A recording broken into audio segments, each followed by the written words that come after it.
Update dunia kripto 6 Juli 2021. Jadi hari ini seperti roller coaster ya. Jadi market terutama BTC itu naik turun. Walaupun sebagai pemain kripto ya kita sudah maklum ya, sudah tahu bahwa memang volatilitas market kripto ini sangat tinggi. Dan untuk teman-teman yang tergabung di channel Telegram saya atau grup Telegram juga, itu harusnya pada profit ya, karena saya ada sempat kasih kode juga jam 10.38 tadi untuk ngelong. Saya bilang kan ini momennya pas untuk long.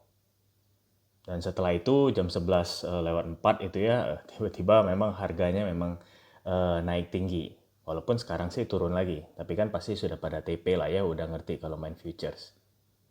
Kalaupun bagi pemula yang misalnya memang baru main futures, itu harus dilihat ya.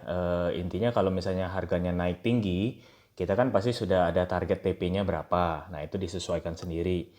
Kalau misalnya memang nggak mau TP, itu kalian bisa TP-nya itu ambil modal saja. Kalau misalnya memang masih ada kekuatan untuk naik ya, atau analisa kita memungkinkan bahwa ini akan naik lagi tinggi. Nah, kalian bisa set TP-nya itu di harga modal. Jadi paling enggak kita cuma rugi di fee aja kalau misalnya dia turun lagi. Nah, kalaupun misalnya memang mau langsung TP semua juga nggak masalah sebenarnya kan ya. Karena harga apa namanya harganya sekarang itu sudah profit juga gitu.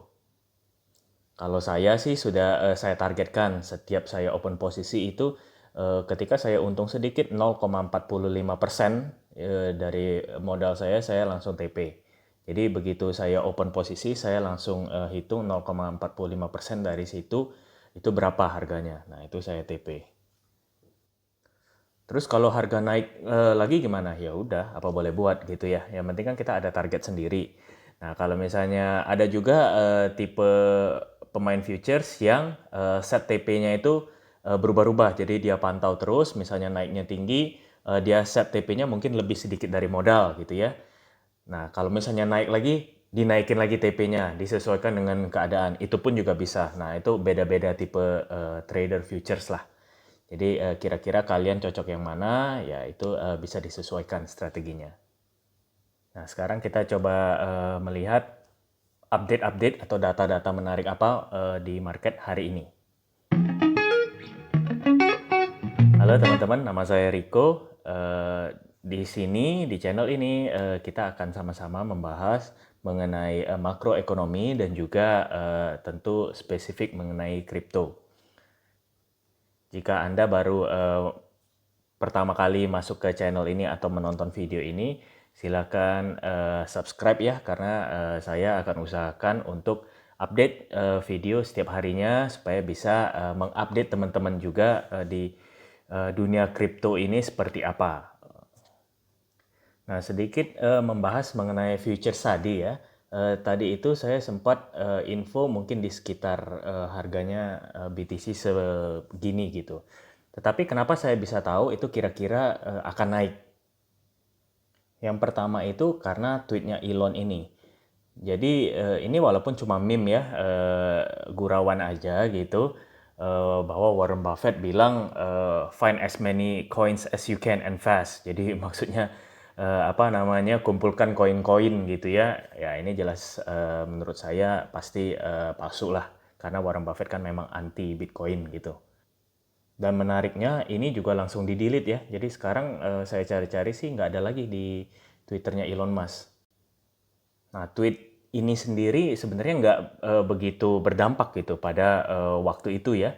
Jadi biasanya kan kalau dia nge-tweet, apalagi kalau soal Doge, kalau apa kan itu langsung begitu dia tweet langsung menit itu juga naik. Ini nggak ada.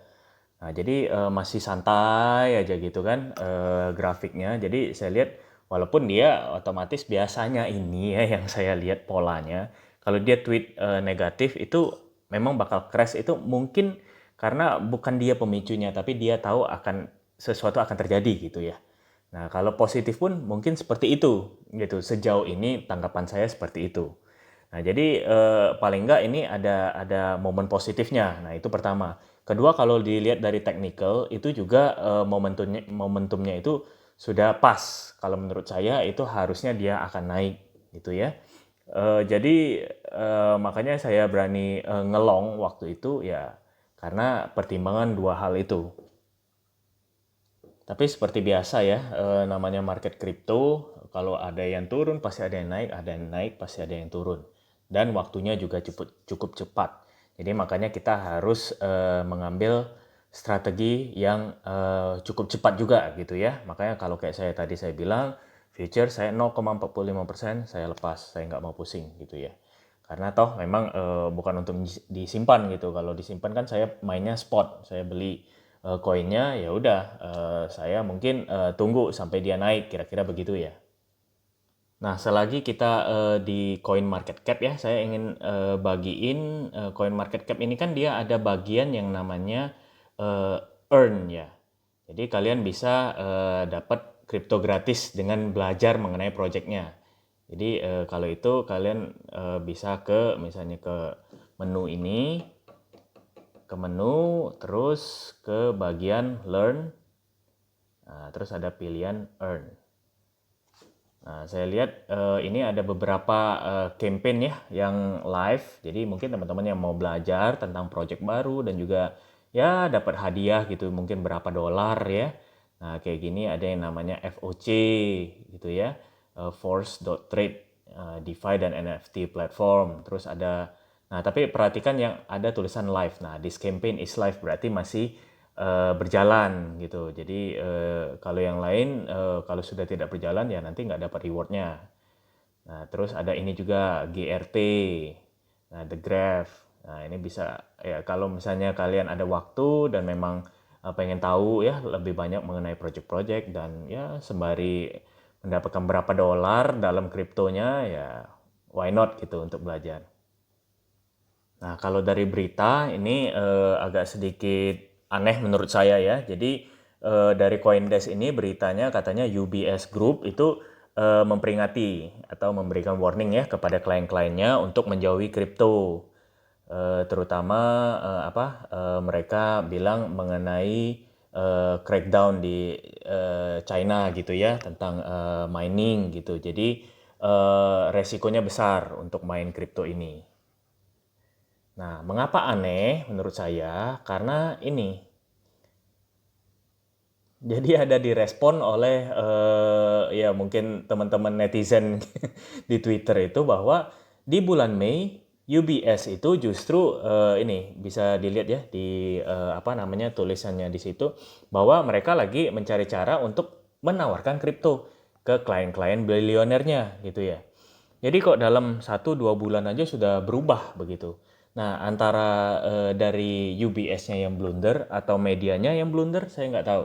Nah, cuman bisa dilihat ya, jadi peran dari media atau dari institusi besar itu sepertinya memang sangat besar. Nah, kalau misalnya kita yang nggak tahu historinya berita yang itu tadi, mungkin kita udah ketakutan nih, wah UBS, wah ini juga ya, apa namanya melarang kliennya gitu untuk untuk tidak untuk jangan main kripto gitu ya. Nah, jadi penting untuk kita untuk objektif, makanya suka saya bilang bahwa berita apapun, institusi besar apapun itu mungkin ada agenda di belakangnya kita nggak tahu, ataupun mungkin juga memang masih meraba-raba ya kripto ini seperti apa. Jadi apa yang mereka sampaikan itu ya mungkin hanya jangka pendek saja gitu. Kayak tadi di bulan Mei, wah nawarkan kripto nih. Masa setelah 2 bulan sekarang bilangnya jangan main kripto gitu kan? Lah gimana kalau klien-klien yang kemarin bulan Mei itu sudah masuk? Mau tanggung jawab seperti apa? Kan aneh gitu maksud saya. Nah, jadi kita harus ini ya, apa namanya? Pilih-pilih lah berita yang memang bagus gitu ya, yang kira-kira memang cocok dengan posisi market saat ini dan juga tentu dari source atau sumber yang terpercaya. Yang kedua, nah ini yang saya juga kelewatan. Maksudnya beritanya itu saya nggak begitu update gitu ya. Ternyata Cake ya atau Pancake Swap, mereka itu tokennya yang Cake itu naiknya 15% gitu dalam satu hari tadi saya lihat ya. Mungkin sekarang udah turun lagi dan itu nggak lain nggak bukan karena mereka burn atau bakar gitu ya 72 juta dolar tokennya gitu di hari Senin. Tentu kalau namanya token di burn gitu ya, harusnya kalau marketnya masih oke, nggak usah harus bagus, asal marketnya stabil, otomatis harga tokennya akan naik karena supply-nya kan udah dibakar, apalagi sebanyak 72 juta dolar. Nah ini saya agak nyesel juga karena kelewat gitu ya. Harusnya bisa ngambil kesempatan juga gitu kalau tahu lebih dulu. Berita selanjutnya itu dari Ukraina ya. Jadi ada bank di sana yang sudah bersiap untuk melaunch debit card, tapi ada fitur trading BTC atau Bitcoin gitu ya. Mungkin seperti yang pernah sempat saya bahas kemarin-kemarin ya. Jadi ada beberapa negara itu yang memang memberikan kelonggaran kepada bank di sana supaya bisa trading langsung di banknya daripada harus ke exchange gitu. Itu keunggulannya yang pertama ya pasti uangnya tetap di bank gitu ya. Jadi nggak ke exchange, apalagi exchange luar gitu ya. Otomatis negara dan bank juga secara nggak langsung rugi gitu.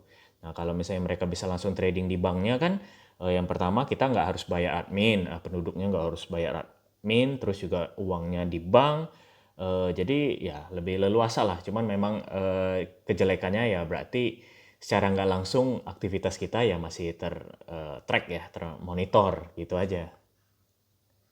Nah, kesimpulan untuk hari ini sebenarnya market agak boring ya. Eh, dan juga kita sudah secara nggak langsung kan tadi pagi udah lumayan lah dapat profit sedikit gitu ya. Jadi kalau saya sih menghindari untuk over trading. Jadi kalau misalnya udah profit ataupun misalnya udah loss kalau di tradingnya ya udah jangan dipaksain untuk masuk terus posisi gitu. Jadi kalau misalnya memang momennya nggak pas ya udah tungguin aja gitu kan. Jadi jangan terlalu kita harus trading tiap hari, tiap menit kita liatin apa namanya chartnya bagaimana. Ya menurut saya nggak bagus juga lah gitu ya. Jadi kalau memang ada momen yang tepat ya baru kita masuk gitu. Kalau enggak ya udah tinggalin aja. Nanti juga ada momennya lagi gitu ya. Oke teman-teman, untuk hari ini sementara begitu dulu ya. Jadi kalau misalnya teman-teman seperti biasa suka dan juga belum subscribe di channel ini, itu bisa like dan subscribe ya, supaya nanti tetap bisa pantengin video yang saya update setiap hari saya usahakan. Dan juga share ke teman-teman yang lain supaya mereka juga mendapatkan manfaatnya. Terima kasih.